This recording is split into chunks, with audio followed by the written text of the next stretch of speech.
بسم الله الرحمن الرحيم الحمد لله وكفى والصلاة والسلام على الحبيب المصطفى صلى الله عليه وعلى آله وسلم تسليما كثيرا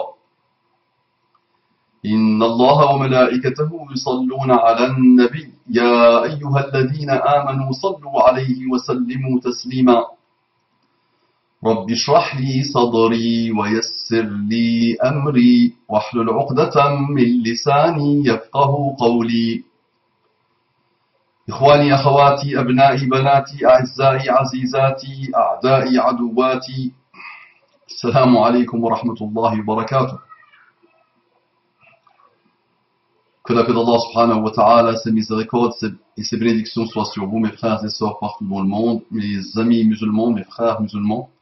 Bonjour, bonsoir, bon ce que vous voulez, qu'Allah vous accorde les délices infinies de la guidée islamique. On entre directement dans le vif du sujet, un sujet, comme quelques sujets malheureusement, qui montrent un peu le niveau de la situation de cette Ummah qui s'est laissée aller malheureusement. Donc, salamu alaykum wa rahmatullahi. Rajoute wa barakatuhu si tu veux. Wa alaykum salam wa rahmatullahi wa barakatuh. Donc elle me dit la sœur, comme vous le savez, les vacances d'été arrivent à grands pas, Inch'Allah. Et durant cette période, beaucoup de personnes aiment aller dans leur pays d'origine, moi inclus. Cependant, le prophète sallallahu alayhi wa sallam a interdit aux femmes de voyager seules. Cependant, le prophète sallallahu alayhi wa sallam, au lieu de mettre SWS, mais sallallahu alayhi wa sallam, ça ne coûte rien, a interdit aux femmes de voyager seules. Ma question est donc la suivante. Puis-je voyager sans mahram, sachant que j'ai fait mon possible pour pouvoir aller avec mon père, mais en vain? Puis-je voyager sans mahram, sachant que j'ai fait mon possible pour pouvoir aller avec mon père, mais en vain? Entre parenthèses, je tiens à préciser que j'ai des mahrams au Maroc, et donc j'ai des maharim au Maroc, et mon but durant ce voyage n'est pas de faire du tourisme, mais de visiter ma famille et ma grand-mère qui est très âgée et malade. Donc cependant le prophète sallallahu alayhi wa sallam a interdit aux femmes de voyager seules. Ma question est donc la suivante. Donc si Muhammad sallallahu alayhi wa sallam t'a interdit de voyager, donc c'est strictement haram de voyager seul, sans mahram. Donc tu me poses la question en tant que frère conseiller qui ne fait pas de fatwa, qui n'est pas spécialiste de la fatwa, mais qui essaie un peu d'observer cette usine de la fatwa des temps modernes et des temps anciens, et qui essaie de réfléchir à nos problèmes actuels et à nos problématiques actuelles dans un monde qui est très très très très loin de l'islam, de la foi elle-même, et dans un monde en particulier qui est un monde majoritairement habité par des non-musulmans. Et dans un monde aussi où les musulmans eux-mêmes trouvent leur religion archaïque, barbare, bizarre. Donc déjà, ceux qui ne sont pas musulmans, qui entendent la question, ils sont en train de sauter de haine, d'incompréhension. Ils se disent, mais ils sont fous ces musulmans. La femme pose encore la question au XXIe siècle, est-ce qu'elle peut voyager sans le mahram? Mahram, c'est celui à qui c'est interdit de se marier avec la fille. Donc ça peut être son père, ça peut être son mari, ça peut être son frère, ça peut être pas mal de personnes. On les appelle les maharim. Donc voilà, elle a besoin d'un bonhomme pour voyager avec elle. Donc la femme du XXIe siècle, chez les musulmans, elle a besoin d'un bonhomme pour voyager avec elle. Donc il y a des non-musulmans qui sont en train de se dire, ces barbus, ces barbares sont fous, furieux, c'est fini, il n'y a plus rien à attendre d'eux. Vous pouvez toujours vous dire, on s'en fout, on s'en fiche. Là, comme dit le Komwaliyadine, pourquoi pas? Il y a des musulmans qui se disent, comment on fait?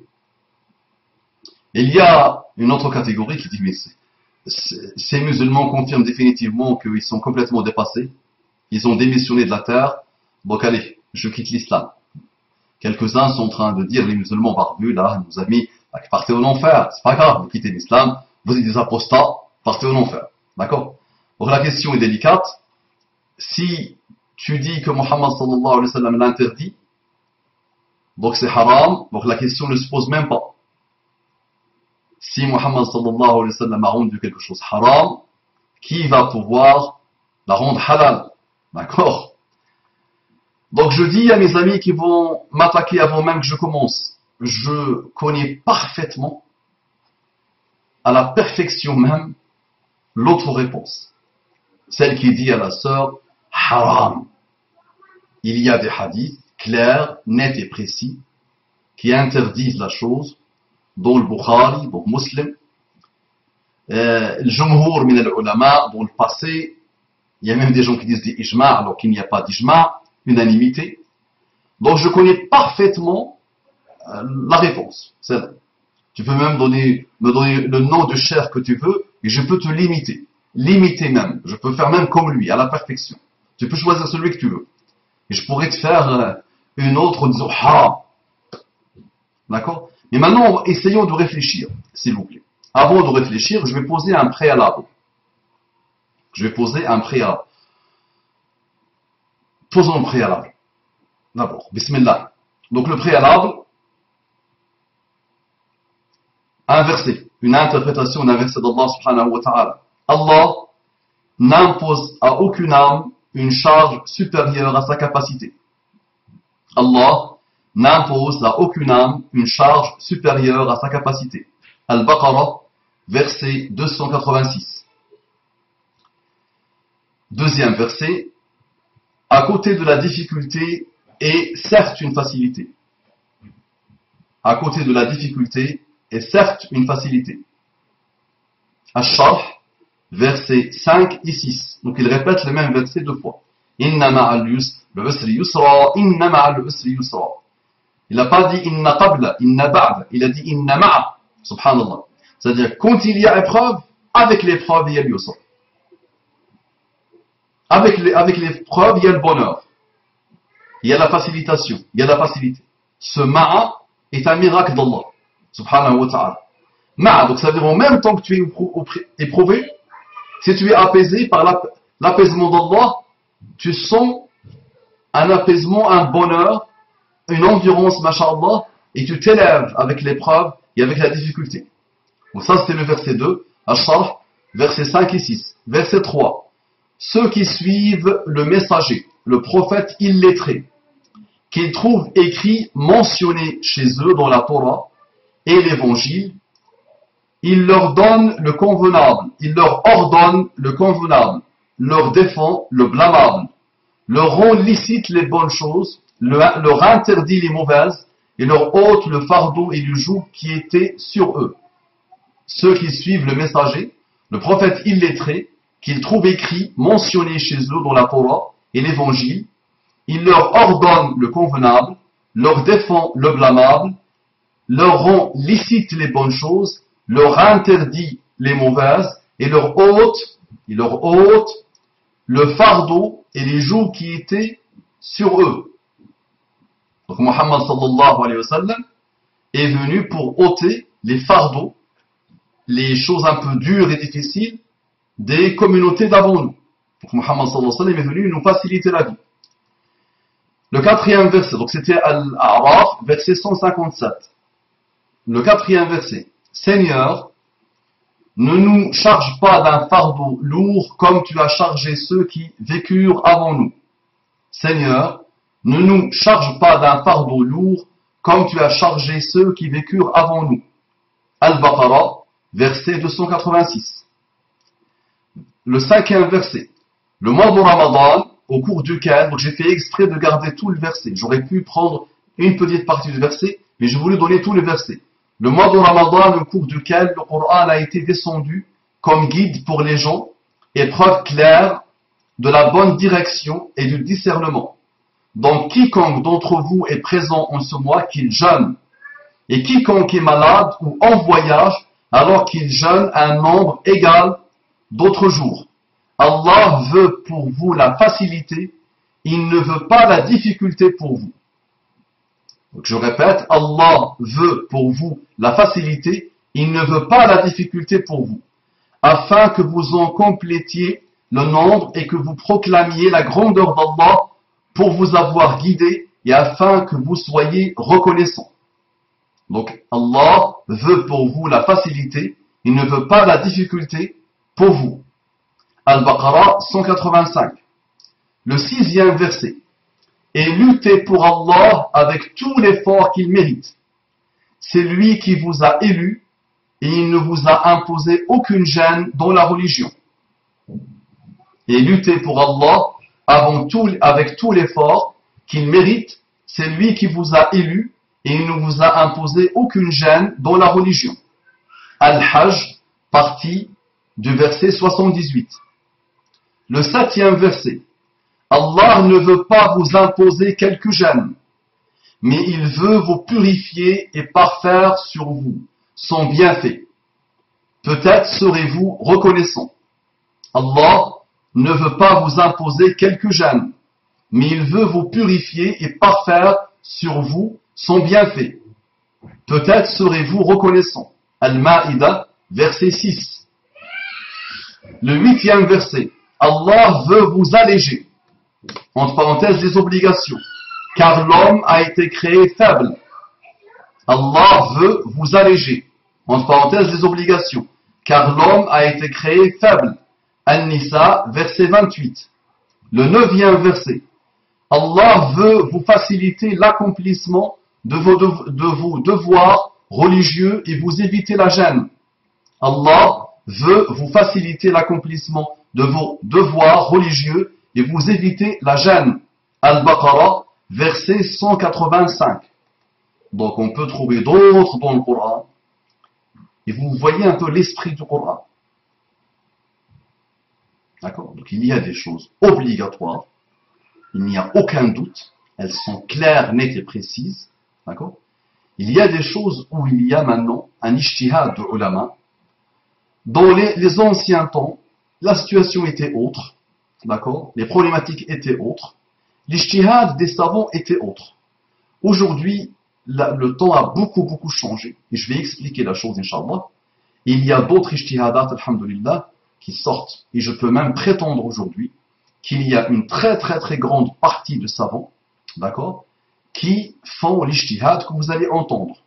D'accord? Il y a déjà des gens qui se préparent. Donc attention, ne me sortez pas un tel a dit ou l'autre a dit. Je peux le faire savant par savant et je peux vous raconter pile poil ce qu'il raconte. Donc c'est pas le problème. S'il vous plaît, ouvrons nos cerveaux un peu, essayons d'élargir un peu les horizons et surtout essayons de comprendre le niveau de gêne qu'on va appliquer sur la communauté musulmane qui est déjà très malmenée.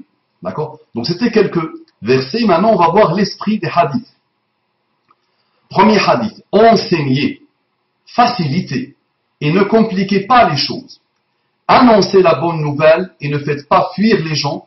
Et si l'un d'entre vous se met en colère, qu'il se taise. Je répète. Enseignez, facilitez et ne compliquez pas les choses. Annoncez la bonne nouvelle et ne faites pas fuir les gens. Et si l'un d'entre vous se met en colère, qu'il se taise. Yassiru wa la tu'assiru, bashiru wa la tunaffiru. Le fameux hadith. Donc clair, enseignez, facilitez et ne compliquez pas les choses. Annoncez la bonne nouvelle et ne faites pas fuir les gens si l'un d'entre vous se met en colère, qu'il se taise. Le deuxième hadith, Aisha a dit, radiyallahu anha wa ardaha, chaque fois que le prophète avait à choisir entre deux options dont l'une était plus facile que l'autre, il choisissait la plus facile tant qu'elle ne comportait pas de péché. S'il s'agissait d'un péché, il s'en éloignait plus que quiconque. Aïcha a dit, chaque fois que le prophète avait à choisir entre deux options, dont l'une était plus facile que l'autre, il choisissait la plus facile tant qu'elle ne comportait pas de péché. S'il s'agissait d'un péché, il s'en éloignait plus que quiconque. Donc il n'y a aucune hésitation entre le péché et quelque chose de licite. L'illicite et le licite. Là, c'est un choix entre deux choses licites, c'est logique. Le troisième hadith. La religion Donc Muhammad sallallahu alayhi wa sallam a dit, la religion en principe est de pratique facile. La religion en principe est de pratique facile. Que personne ne cherche à être trop rigoureux dans l'observance de la religion, sinon il succombera à sa tâche. En conséquence, restez dans un juste milieu en cherchant à vous rapprocher de la perfection. Ayez bon espoir et aidez-vous par la prière du matin, du soir et un peu aussi pendant la nuit. La religion en principe est de pratique facile. Facile, nous avons compliqué la religion d'Allah. Que personne ne cherche à être trop rigoureux dans l'observance de la religion. Sinon, il succombera à sa tâche. Il se brûlera les ailes. Il se brûlera les ailes. Nous les avons vus plusieurs fois. Et on a vu un grand nombre de personnes qui se sont brûlées les ailes et qui sont devenues presque, même des apostats malheureusement, et qui sont tombés dans les pires choses. Donc, juste milieu.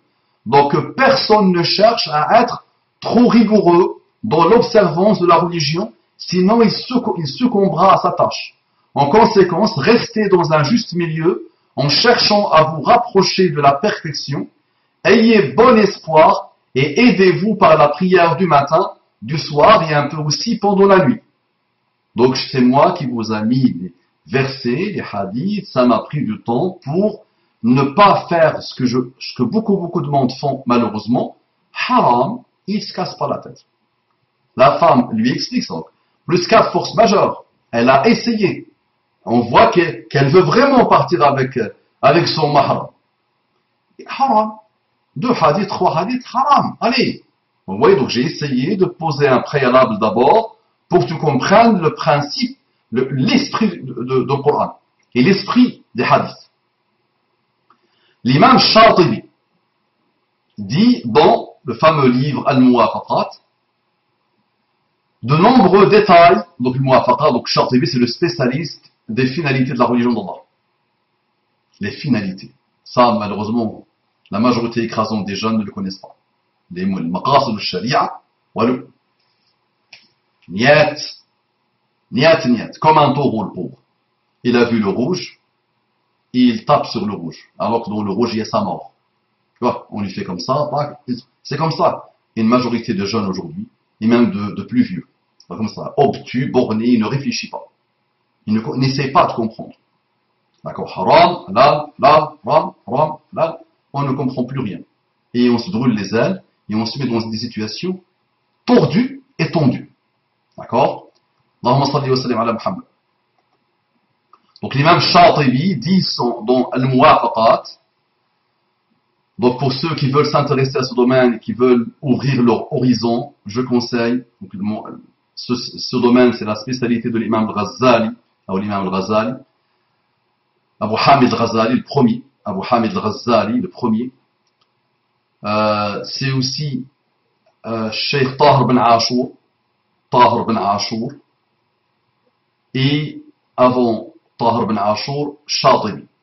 Et il y en a d'autres, mais ce sont vraiment les 3 grands spécialistes de ce domaine. D'accord? Dans le Maghreb, il y a quelques-uns qui ont atteint l'expertise, même contemporains, vraiment ils ont atteint l'expertise dans ce domaine des grandes finalités de la religion d'Allah. Maqasid al-Sharia al-Kubra. Et commencez à étudier ça, commencez à ouvrir vos cerveaux à ça et vous allez être étonnés, et surtout vos cœurs et vos comportements. Parce que haram, l'imam Malik il disait, le faqih, c'est celui qui facilite aux gens, qui essaye de trouver des solutions pour les gens. Car tout le monde sait dire haram, tout le monde sait compliquer la vie, tout le monde maîtrise ça. Dire ça c'est interdit, illicite, tout le monde sait faire. Donc le vrai faqih, dans la définition de l'imam Malik, c'est celui qui essaye de trouver des solutions, de faciliter aux gens. D'accord? Très bien. Allahumma salli wa sallim ala Muhammad. Et je ne suis pas un faqih, attention. On me demande conseil. C'est comme si ma fille, et je vis le même type de situation. Sauf que je vois des jeunes aujourd'hui qui veulent devenir plus royalistes que les rois. Déjà à ma jeunesse à moi, je voyais que ma famille, des membres de ma famille, il n'y avait pas de solution, donc ça voyageait.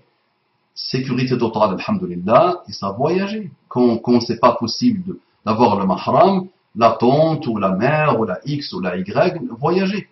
D'accord? Mais on va expliquer, Inch'Allah, avant qu'on m'envoie des flèches. Non.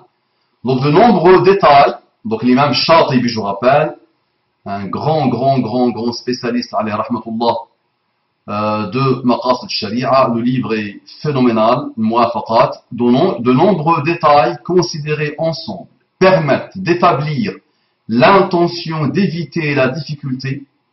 Nous considérons donc par induction que l'allègement est un principe général qui s'applique dans tous les domaines.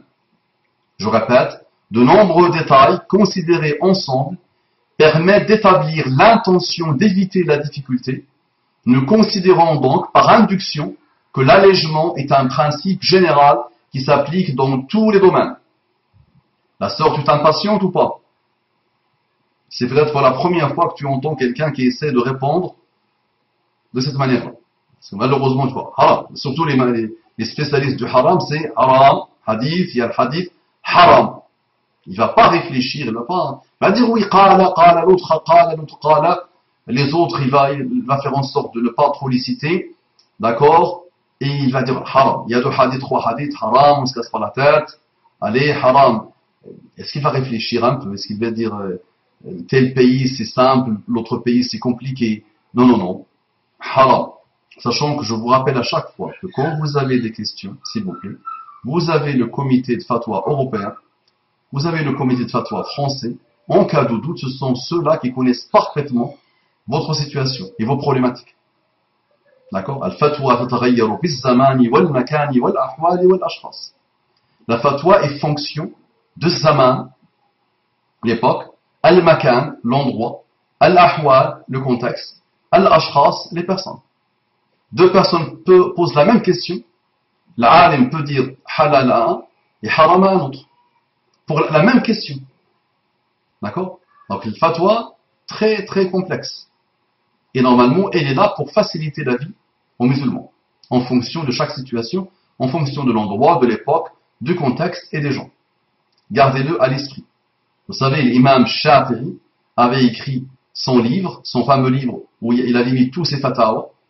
Il a immigré de Bagdad vers l'Égypte, deux pays arabo-musulmans, et il a dû changer tout son livre, adapter tout son livre à l'Égypte. Il a gardé qu'une vingtaine de mas'ala, qu'une vingtaine de problématiques où le hukm est le même. Sinon, il a tout changé. Parce qu'il disait que les gens d'Égypte ne sont pas comme les gens de l'Irak. Juste deux pays musulmans, un même savant change tout son livre parce que il a remarqué, il a vu, il a observé que c'est pas la même chose. Donc c'est ça la souplesse, machallah, de l'islam. Très bien. Donc gardons tout ça à l'esprit, gardons-le bien à l'esprit, c'est un bon préalable avant de commencer. Maintenant, j'ai pris une fatwa. Comme ça, vous n'allez pas dire Mustafa, Boumama, il commence à faire fatwa. Shaitan, il rend halal ce que Allah a rendu haram. Et voilà. Je vous ai pris une fatwa que je vais vous lire, Inch'Allah, que je vais commenter un peu. Et je laisserai peut-être quelques commentaires à la fin de moi-même. Donc, question. Puis-je voyager pour me rendre dans un autre pays seul, sachant que je suis une musulmane et que je crois savoir que l'islam demande que la musulmane soit accompagnée par un de ses proches pour voyager? Je rappelle la question de la sœur qui m'a contacté moi-même. Salam alaikum wa rahmatullah. Comme vous le savez, les vacances d'été arrivent à grands pas, Inch'Allah. Et durant cette période, beaucoup de personnes aiment aller dans leur pays d'origine, moi inclus. Cependant, le prophète sallallahu alayhi wa sallam a interdit aux femmes de voyager seules. Ma question est donc la suivante. Puis-je voyager sans mahram, sachant que j'ai fait mon possible pour pouvoir aller avec mon père, mais on va.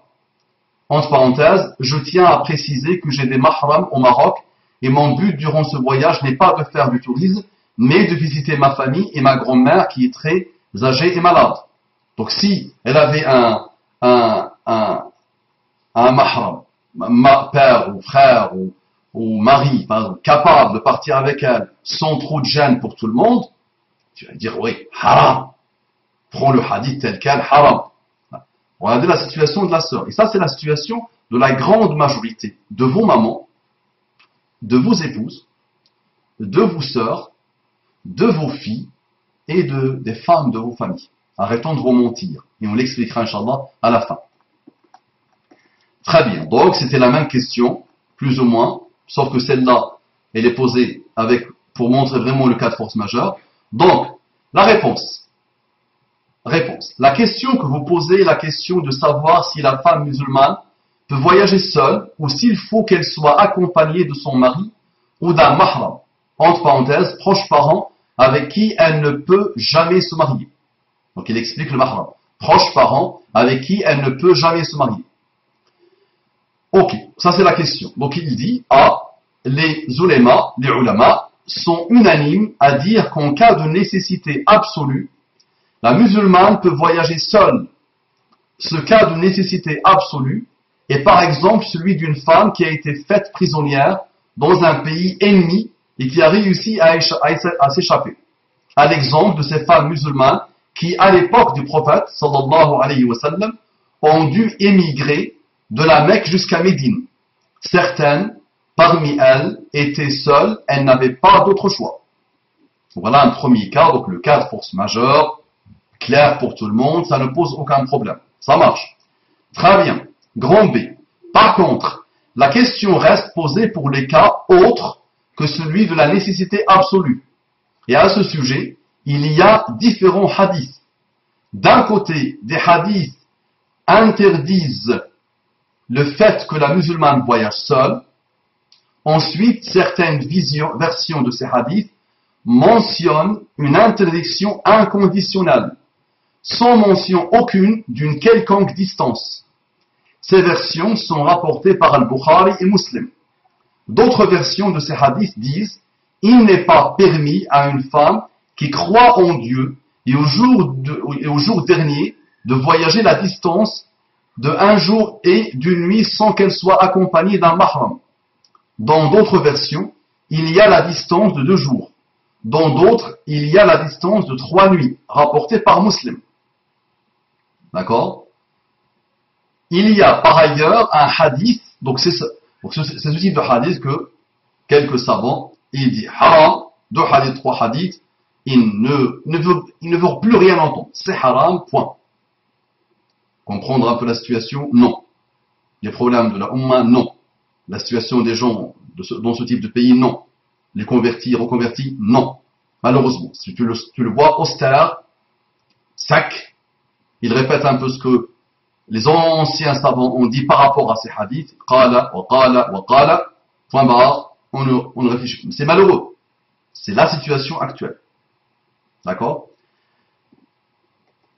Mais alhamdoulilah, là, je peux dire il y a 10-15 ans. Aujourd'hui, alhamdoulilah, même s'il reste quelques-uns, vous savez de quel type de pays ils viennent, et même dans ce type de pays, il y a, alhamdoulilah, aujourd'hui des savants qui commencent à dire non. Il y a une autre manière de voir ces hadiths. Il y a une autre manière de les comprendre. Donc, on va expliquer, Inch'Allah. Il y a par ailleurs un hadith qui montre que cela s'applique aussi au pèlerinage. Une femme ne doit accomplir le pèlerinage qu'en compagnie d'un mahram, rapporté par Abu Awana, cité dans Fath al-Bari. Très bien. D'un autre côté, il y a ce cas rapporté, Al-Bukhari. 2 points. Omar, durant la fin de son califat, a autorisé les veuves du prophète, sallallahu alayhi wa sallam, à accomplir le pèlerinage, entre parenthèses, et donc à voyager de Médine à la Mecque. Et il a dépêché pour veiller à la bonne marche de leur voyage, Uthman ibn Affan et Abdurrahman ibn Auf, rapporté par Al-Bukhari. Donc il nous dit que Omar al-Khattab, à la fin de son califat, a autorisé les veuves du prophète Mohammed sallallahu alayhi wa sallam à accomplir le pèlerinage, sans partir avec un mahram. Donc il a envoyé avec elle Uthman ibn Affan et Abdurrahman ibn Auf. Enfin, il y a le hadith où le prophète sallallahu alayhi wa sallam, répondant un jour à quelqu'un, donc c'est Uday ibn Hatim Ta'i, donc il répond à Uday ibn Hatim Ta'i, qui se plaignait de l'insécurité des chemins en Arabie, a parlé d'une époque qui viendrait où la musulmane voyagerait de Al-Hira, alors dans l'empire perse, actuellement en Irak, jusqu'à la Mecque en Arabie, rapporté par Al-Bukhari. Dans la version rapportée par Ahmed, il est précisé que cette musulmane effectuerait alors ce voyage sans la protection de quelqu'un. D'accord? Donc il nous dit, Muhammad sallallahu alayhi wa sallam, il annonce une très bonne nouvelle, qu'un jour, il dit ça à Adi ibn Hatim, et Adi ibn Hatim l'a vérifié par lui-même, il a vécu après la mort de Muhammad sallallahu alayhi wa sallam, et il a vu toutes les richesses et tous les pouvoirs que les Sahaba ont eu, subhanallah, alors qu'ils étaient rien, ils étaient pauvres, ils n'avaient pas pouvoir, ni puissance, ni rien, et tout ce que Muhammad sallallahu alayhi wa sallam leur a annoncé, ils l'ont vu de leurs propres yeux, et Adi, qui avait entendu ce hadith-là, a vérifié ces informations. D'accord? Donc ce hadith-là ne plaît pas à ceux qui veulent dire haram, en prétextant, en disant, en rapportant des paroles d'anciennes personnes, et même du commentaire de Bukhari lui-même sur ce hadith, c'est que Muhammad sallallahu alayhi wa sallam a annoncé une chose, ça veut dire que ça va se produire, mais ça ne veut pas dire que c'est permis. Ça, le raisonnement. Donc ils ont raisonné comme ça. Ils ont dit, Muhammad sallallahu alayhi wa sallam a annoncé, malgré les hadiths qui interdisent à la femme de voyager, seul son mahram, d'accord, une distance qu'ils ont calculée par rapport à un jour et une nuit, ils ont calculé c'est 77 km, 80 km à peu près. Moins elle peut, plus elle ne peut pas. D'accord? Donc ils disent que malgré les hadiths d'interdiction, Muhammad sallallahu alayhi wa sallam a annoncé quelque chose qui va se produire, mais ça ne veut pas dire que c'est permis. C'est quand même étonnant que Muhammad sallallahu alayhi wa sallam annonce, ça veut dire il annonce une bonne nouvelle qui allait se produire, c'est que la femme voyagera seule d'une ville à une autre, elle fera une longue distance, et ce n'est pas avec des avions à l'époque, tout en sécurité, ça veut dire sécurisé entièrement, sans aucun problème. Muhammad sallallahu alayhi wa sallam, il nous annonce ça, et il oublie de dire, ah, mais attention, c'est haram. Ça va se produire, mais c'est haram. D'accord? Moi, quand je fais le rappel, je suis éveillé, je me réponds à moi-même, j'argumente à chaque fois.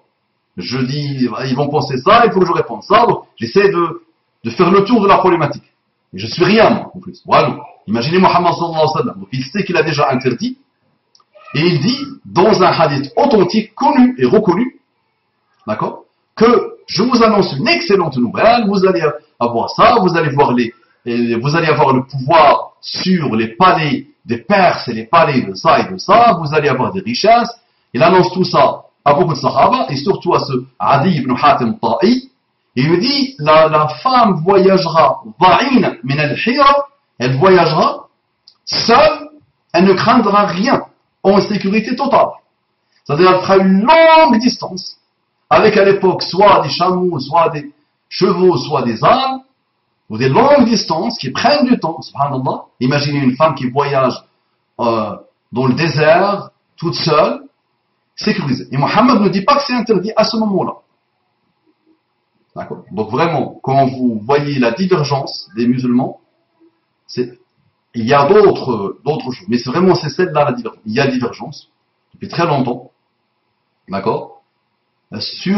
Chacun va argumenter avec ceux qui utilisent les arguments du haram total, et ils disent que ce hadith-là, c'est juste Muhammad nous annonce quelque chose qui va arriver, mais ça ne veut pas dire que c'est permis, d'accord? Et ceux qui leur répondent, ils leur disent non. S'il annonce, il ne va pas annoncer une bonne nouvelle dans laquelle il y a du haram, il y a de l'illicite total. Normalement, il va dire, je rappelle quand même que ces femmes qui vont voyager seuls et qui auront la sécurité parce que la terre sera sécurisée et l'islam aura le pouvoir dans beaucoup de contrées et qu'il réussira à installer vraiment la paix, malgré ça, ces femmes qui le feront, attention, j'attire leur attention qu'elles font quelque chose de haram. Muhammad sallallahu alayhi wa sallam ne l'a pas fait. Donc là, il faut qu'on réfléchisse, nous. Si le texte était clair de Muhammad sallallahu alayhi wa sallam, si Muhammad sallallahu alayhi wa sallam nous avait dit, jusqu'à la fin des temps, même quand il y aura les avions, quand il y aura la sécurité totale, quand il y aura ça, il est strictement interdit pour la femme de voyager. Vous comprenez? D'accord? Donc je continue. Les avis des ulama ont dès lors été divergents sur le sujet. Donc s'il vous plaît, quand il y a divergence, c'est vrai que les savants de cette fameuse école montrent qu'ils sont pas contents, et ces gens-là qui veulent pervertir l'islam, et ces pseudo-réformateurs, et voilà, ils veulent installer des choses mauvaises, et tu les entends dire des choses, subhanallah, ils montrent vraiment bida, et tu les vois austères, pas contents du tout. C'est vrai que tu dis, eux, ils ont la religion, eux, ils craignent Allah. Les autres, non, les autres, ils veulent permissif, ils veulent faciliter beaucoup à la femme, ils sont vraiment pour la libération de la femme, tu vois. Non, non, arrêtez s'il vous plaît. Là, il y a divergence claire, elle est ancienne, mais actuellement, on peut commencer à prétendre que une majorité se dégage de savants musulmans et commence à dire les temps ont beaucoup changé, la situation des femmes a beaucoup changé, chose que j'expliquerai Inch'Allah à la fin. Se fondant sur le premier groupe de hadith, plusieurs ulémas sont d'avis qu'il est interdit à la musulmane de voyager seule, quelle que soit la distance qu'elle a l'intention de parcourir. Il faut que son mari ou un proche parent, mahram, l'accompagne. Voilà. Se fondant sur le premier groupe de hadith, plusieurs ulémas sont d'avis qu'il est interdit à la musulmane de voyager seule, quelle que soit la distance qu'elle a l'intention de parcourir. Il faut que son mari ou un proche parent, mahram, l'accompagne. D'accord? Il y a des ulama, on respecte leur avis, très bien, on respecte leur avis. Pas de problème. Très bien. Donc la femme doit trouver le mari, doit trouver le mahram pour qu'elle voyage à chaque fois. Alors, ça c'est le premier avis. Il y a un autre avis, d'autres ulama ont émis l'avis que la femme devait être accompagnée pour tout voyage devant couvrir la distance considérée comme voyage par certaines écoles juridiques, c'est-à-dire la distance de 70 km à peu près et des poussières, ou bien un peu plus de 80 km. Différentes interprétations existent, mais qu'elle pouvait voyager seule si la distance de son déplacement était moindre que ces 77 km. Cet avis est celui des ulama hanafites.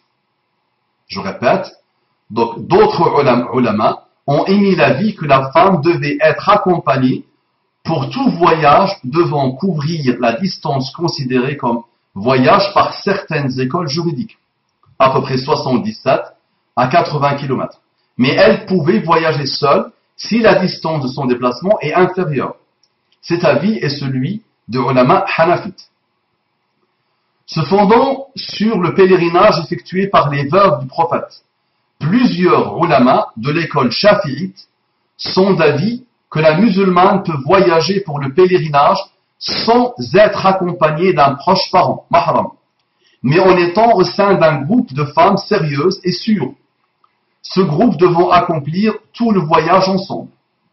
Je répète, se fondant sur le pèlerinage effectué par les veuves du prophète, plusieurs ulama de l'école shafi'ite sont d'avis que la musulmane peut voyager pour le pèlerinage sans être accompagnée d'un proche parent, mahram, mais en étant au sein d'un groupe de femmes sérieuses et sûres, ce groupe devant accomplir tout le voyage ensemble.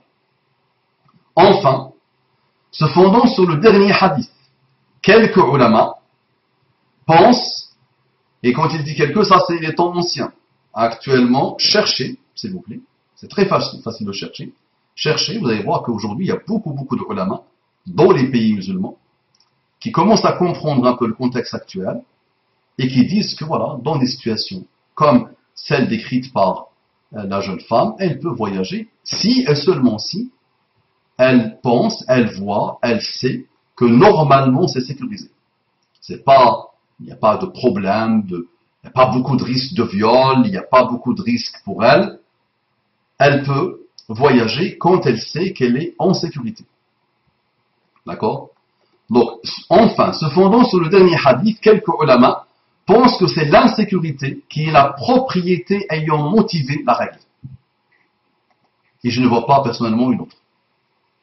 Moi, je vous le dis avec une franchise pure, je ne vois pas une autre. Donc, c'est la sécurité. Pour moi, c'est la sécurité.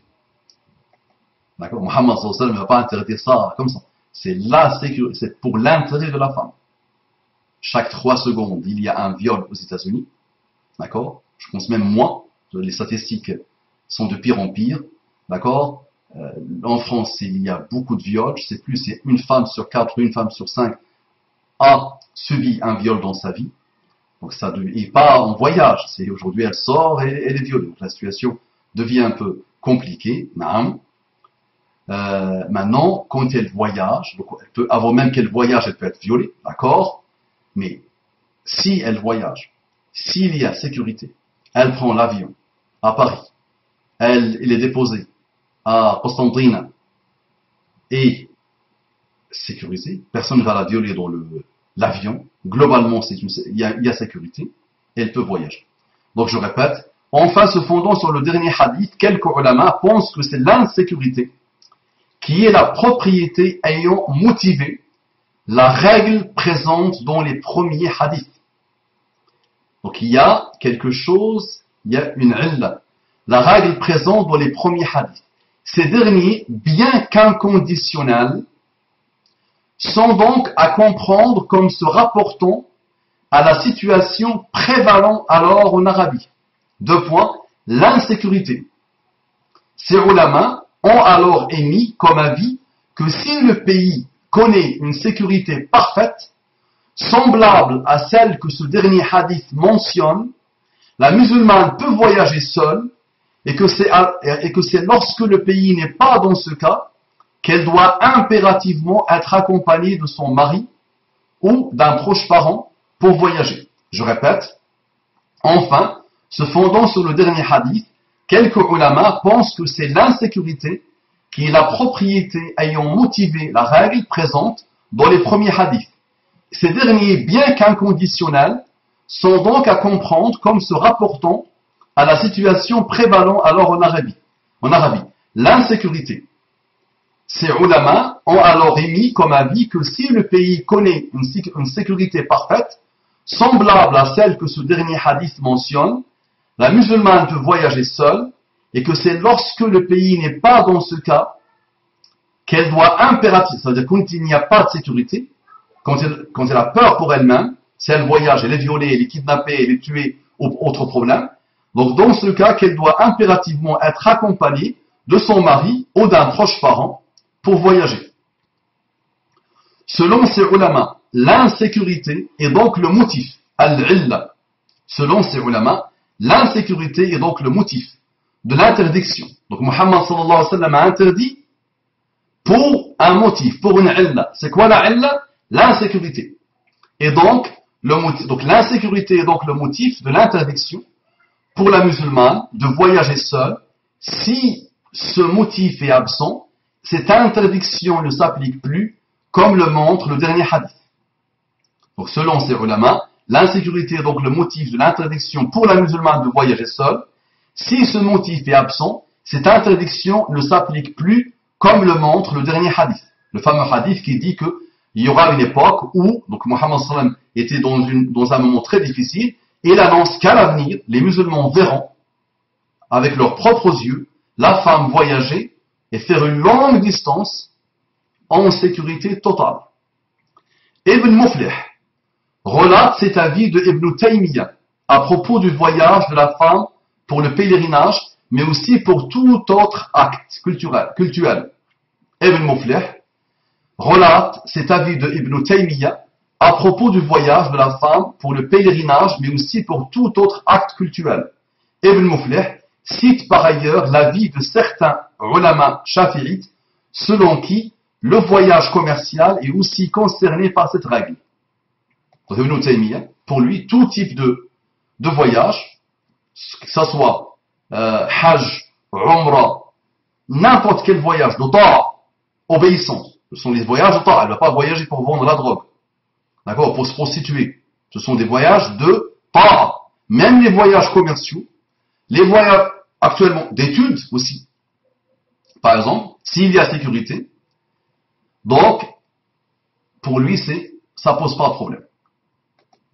D'accord? Donc, Ibn Muflih cite par ailleurs l'avis de certains ulama shafi'ites, selon qui le voyage commercial est aussi concerné par cette règle. Conclusion.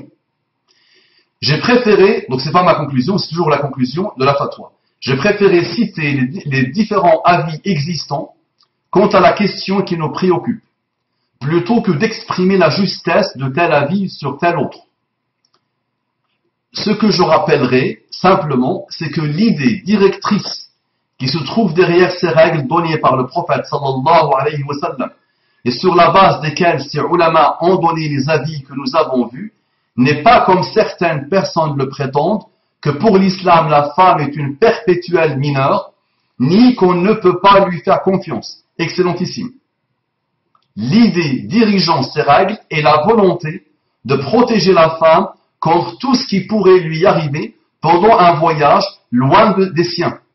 Je voudrais vous dire aussi qu'en dernier recours, au cas où le voyage serait nécessaire et qu'il n'y aurait aucune possibilité pour qu'un proche parent mahram soit présent avec vous, au moins que vous agissiez selon le troisième avis et qu'il y ait tout un groupe de musulmanes sûres et sérieuses qui fassent tout le voyage ensemble.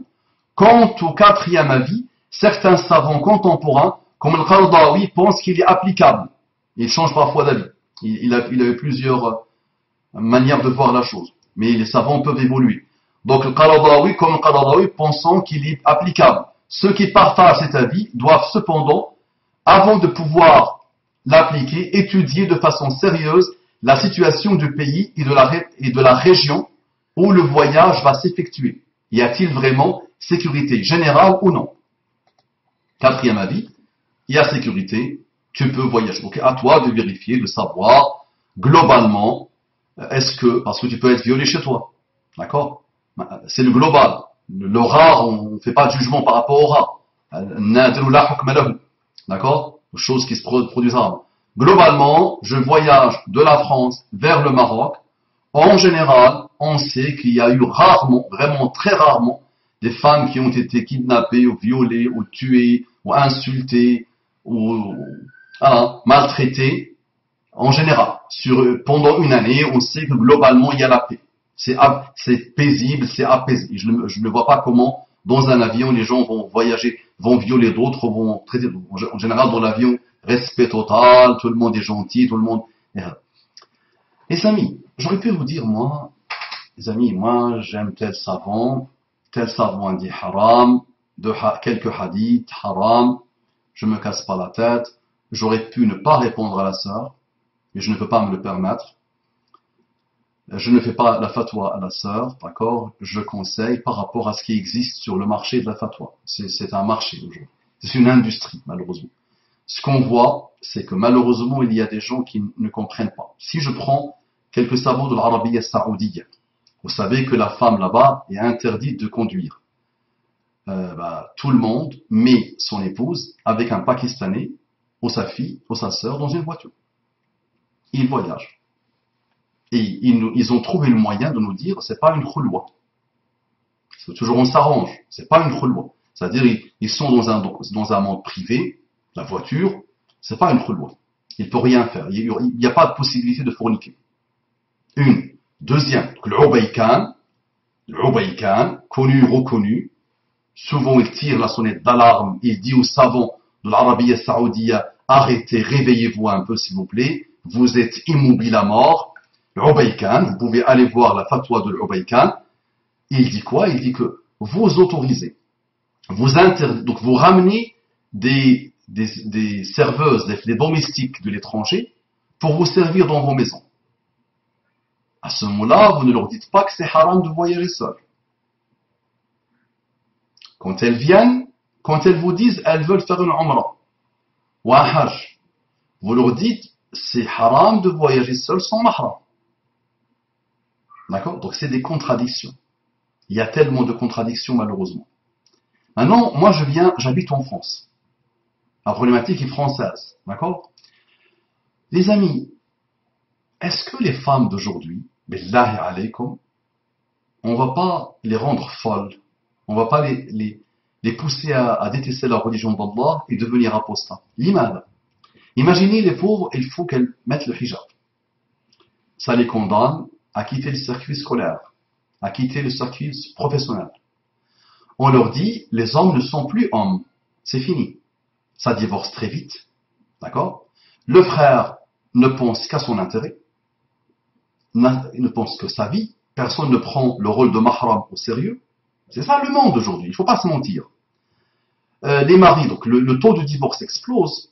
En Égypte, c'est 50% à peu près. Dans un pays de la péninsule arabique, c'est 60%. Et la moyenne, c'est 45% de plusieurs pays. Donc ça veut dire qu'on a atteint, parfois on a dépassé le score de Paris en termes de divorce. Les femmes sont livrées à elles-mêmes. Les femmes sont seules. D'accord? Donc, imaginez ces femmes, on leur dit c'est haram, vous voulez voyager pas. Tu veux aller rencontrer ta grand-mère qui est en train d'agoniser ou qui est malade? Impossible. Haram. Mais dans quel pétrin nous allons mettre nos sœurs? Et nous allons mettre aussi les frères. Parce qu'imagine, moi j'ai 7 filles, alhamdoulilah, j'ai une sœur, j'ai une mère, j'ai ma femme, et si à chaque fois qu'une veut voyager, je dois voyager avec elle, les amis, je passerai ma vie à voyager. Oui, mais elles peuvent ne pas voyager. Qu'est-ce qui les oblige à voyager? Ah non, elles ne vivent pas. Elles ne voient pas leur famille. Elles ne bougent pas. Elles ne visitent pas les membres de la famille. Elles ont besoin de voyager. Qu'est-ce qu'on fait? Maintenant, vous parlez tout le temps des femmes. Mais vous oubliez, Mohammed sallallahu alayhi wa sallam, il a dit Ar-rakibu shaytan. Le voyageur seul, shaytan. 2, shaytanan. 3, c'est le groupe, Ar-rakib. Celui-là, vous ne l'entendez jamais, celui-là.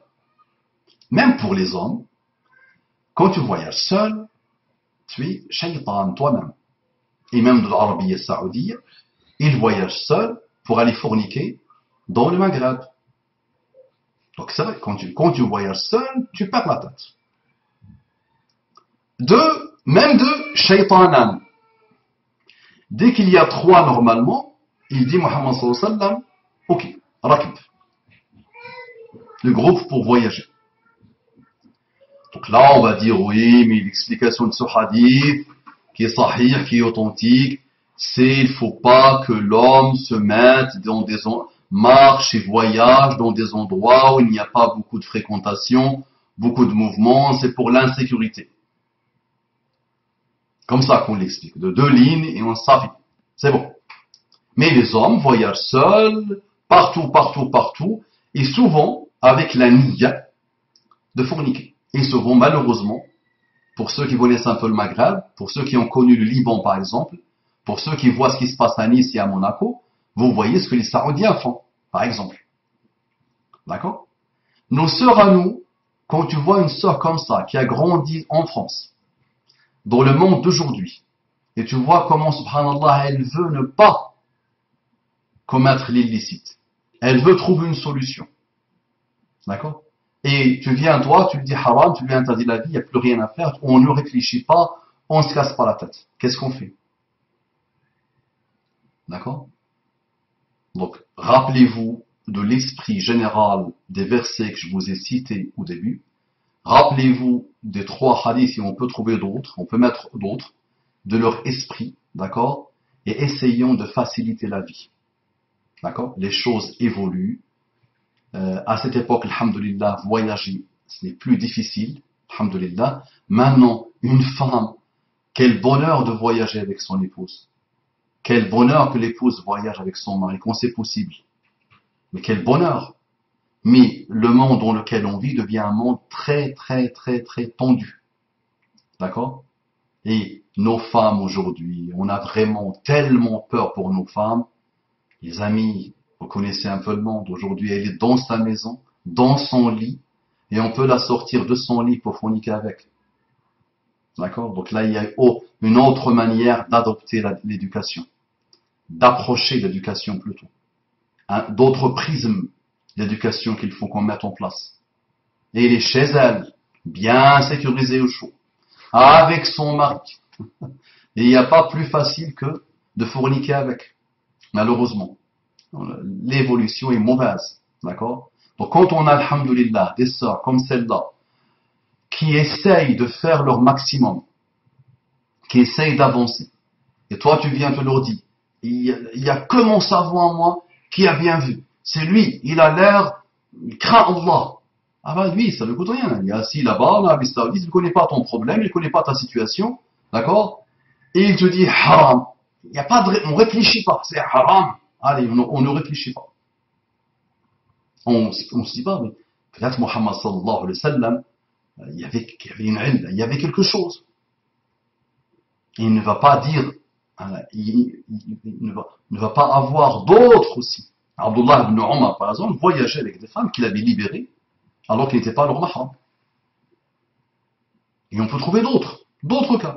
Pour Aïcha, pour l'Aouza'i, pour d'autres. À partir du moment où quand il n'y a pas de mahram, quand il y a impossibilité, il y a tellement de cas. Ce qui se pose aujourd'hui, vraiment, clairement, aujourd'hui, nous sommes livrés à nous-mêmes. Il faut vraiment que tu te le mettes dans ta tête. Nos femmes sont livrées à elles-mêmes. Il n'y a plus j'ai essayé avec mon père, voilà, il ne veut pas. Ou il ne veut pas. Le divorce explose. Les femmes se trouvent toutes seules. D'accord? Allahumma salli wa sallim ala Muhammad. Allahumma salli wa sallim ala Muhammad. Allahumma salli wa sallim ala Muhammad. La fatwa, donc la deuxième partie de cette intervention est tirée d'un très très très très grand site, des gens, masha'Allah, équilibrés, du juste milieu, la maison de l'islam. La maison de l'islam. Pour ceux qui peuvent aller étudier chez eux, avec eux, la maison de l'islam. Vous pouvez aller à l'université Darul Uloum pour apprendre avec des cheveux de ce calibre-là, masha'Allah, qui sont équilibrés et de juste milieu. Je finis avec ce verset sur lequel je dois méditer et vous devez méditer. Comme ça, vous savez que je ne prends pas les choses à la légère. D'accord? J'aurais pu ne pas répondre.